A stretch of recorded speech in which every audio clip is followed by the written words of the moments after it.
Bonjour, aujourd'hui je vais vous présenter la villa d'une dame. Et cette dame, elle est dans la trentaine. Elle a décidé de construire une villa rez-de-chaussée plus un étage plus une terrasse aménagée. Donc c'est une villa qui a plusieurs pièces, qui a un garage. On aurait pu avoir une piscine, mais comme elle a des enfants, elle ne veut pas avoir la piscine. Elle a décidé de ne pas mettre la piscine. Peut-être à l'avenir elle mettra, mais elle a décidé peut-être qu'elle partira sur la base des piscines gonflables pour les enfants. Donc découvrez cette villa avec moi. Moi c'est Sergile Berly de Alpha Construction. Voilà, donc tel que je venais de vous le dire tout de suite, là on va rentrer dans le terrain de cette dame-là et puis vous allez voir à quoi elle ressemble. Donc cette villa, comme vous voyez, là on a le terrain qui est délimité par les murs qui sont là, voilà, tous les murs périphériques. Et ici, on a deux entrées. Sur la façade, on a deux entrées. On a une première entrée qui est tout au fond, à notre droite, et là-bas, c'est l'entrée vers le garage. Et là, c'est pour le véhicule. Et avant l'entrée du garage, on a l'entrée des occupants. Donc, c'est là que les gens vont rentrer. Une fois que vous rentrez, vous avez une cour avant qui est quand même assez grande. Et le garage aussi, c'est un garage qui est à moitié couvert. Donc du coup, c'est comme une cour. Quand le véhicule est là, vous pouvez exploiter cet espace. Donc une fois que vous arrivez, vous êtes dans le terrain, vous pouvez rentrer finalement dans la maison. Donc il y a une petite porte qui est là, une porte de 90 cm qui ouvre entre 90 cm et 1 mètre qui vous permet d'entrer. Donc dès l'entrée, à votre droite, vous avez un bureau qui est à votre droite. Mais ce bureau, c'est pas vraiment la dame qui va l'utiliser en tant que tel, c'est beaucoup plus une salle d'études en fait. Comme je disais, elle a des petits-enfants et donc elle voulait que ses enfants étudient avec leur encadreur à la maison. Et l'une des choses sur lesquelles elle avait vraiment insisté, c'était le fait qu'elle ne voulait pas que l'encadreur qui viendra pour travailler avec les enfants rentre vraiment en profondeur de la maison. Donc pour elle, c'était dès qu'on entrait, dès que l'encadreur rentre, immédiatement il faudrait qu'il y ait une pièce où il se limite pour travailler avec les enfants. Et voilà pourquoi on a mis le bureau à cet endroit. Et à notre gauche, nous avons un salon. Le salon, il fait 35,16 mètres carrés. C'est un très grand salon. Normalement, on a la possibilité d'avoir une cuisine américaine dans ce salon. Bon, la disposition, nous n'avons pas représenté cette cuisine-là. C'est à elle de décider où est-ce que la cuisine sera. Et puis, je pense qu'on avait le choix de mettre la cuisine soit dans cet espace ou mettre la cuisine du côté de l'espace familial qui est tout juste derrière. Donc, une fois qu'on sort du salon, on va vers les escaliers, on a le hall qui fait, bon, normalement, c'est pas là qu'on doit écrire, un hall de 7,75 mètres carrés. Et à notre droite, nous avons les escaliers. Et puis à gauche, nous avons l'espace familial. Donc l'espace familial qui est, on va dire quoi, en open space, je ne sais pas s'il faut le dire comme ça, mais de l'espace familial, c'est comme si vous avez une vue panoramique, quoi. Donc sur la cour, et puis derrière, c'est comme il y aura une très grande baie vitrée derrière l'escalier, vous avez le patio qui est derrière aussi. En tout cas, l'espace familial, c'est vraiment cool, c'est vraiment ouvert. Et voilà. Donc on a même la possibilité d'ouvrir le mur qui sépare l'espace familial et le salon pour avoir vraiment un grand open space et voilà quoi. Donc c'est ça quoi.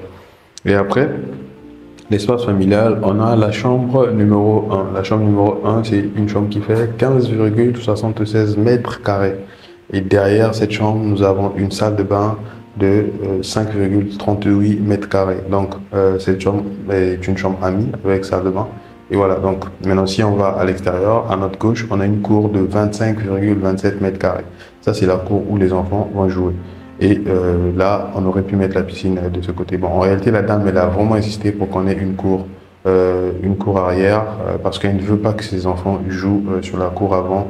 Peut-être qu'ils peuvent sortir sans qu'elle ne soit informée. Et comme c'est une maison qui a l'angle, des deux côtés, il y a des routes qui sont là et les enfants avec les véhicules, c'est un peu risqué.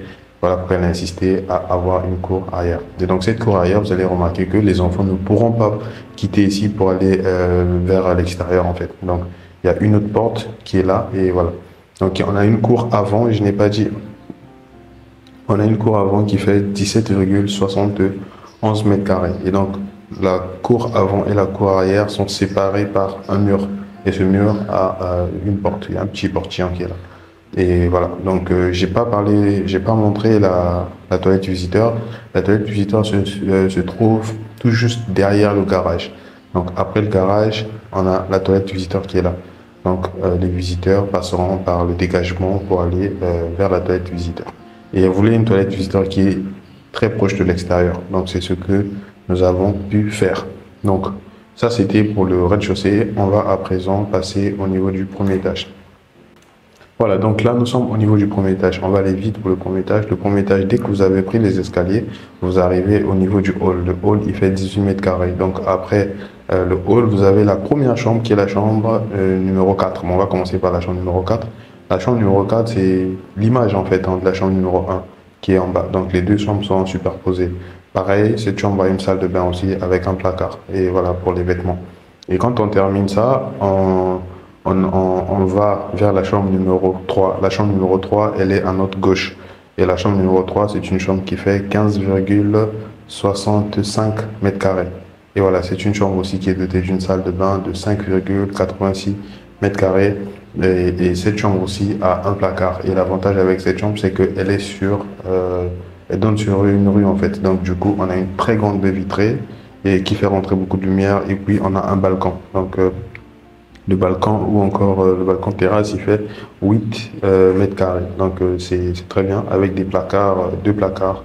Et voilà.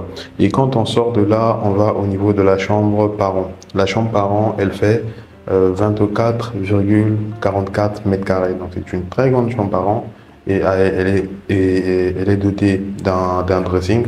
Elle a un dressing qui est très grand. Bon, la surface du dressing n'est pas représentée là, mais je sais que ça doit tourner autour de 10 voire 12 mètres carrés. C'est un très grand dressing avec des armoires de part et d'autre. Et voilà, c'est très intéressant. Et après le dressing, la chambre parent, nous avons la salle de bain. La salle de bain ici aussi, elle est très grande, donc elle est divisée, elle est séparée en deux.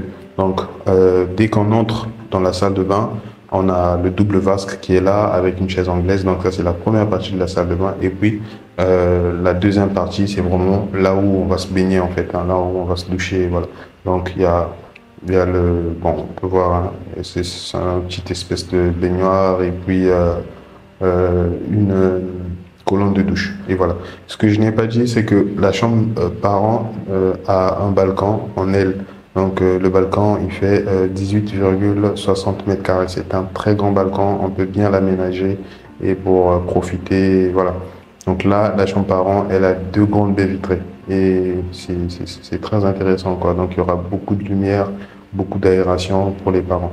Et il y a un second salon pour la famille, ça c'est un petit salon au niveau du premier étage. Donc le petit salon, il est tout juste derrière l'escalier ou encore derrière la salle de bain comme vous voyez. Et ce salon a une petite terrasse, un petit balcon qui donne sur le garage. Et donc depuis cette terrasse-là, vous avez aussi la vue sur l'extérieur et voilà. Donc ça, c'était le premier étage. On ira enfin voir la terrasse. Donc ici, la terrasse est une terrasse qui est accessible. Et donc pour la terrasse, on a, dès qu'on arrive au niveau du dégagement qui fait 5,55 mètres carrés, on a à notre droite une cuisine qui fait 15,78 mètres carrés. C'est une très grande cuisine. Vous voyez que c'est une très très grande cuisine. La dame avait insisté et voilà, c'est la cuisine qu'on a trouvée. On a une très grande cuisine.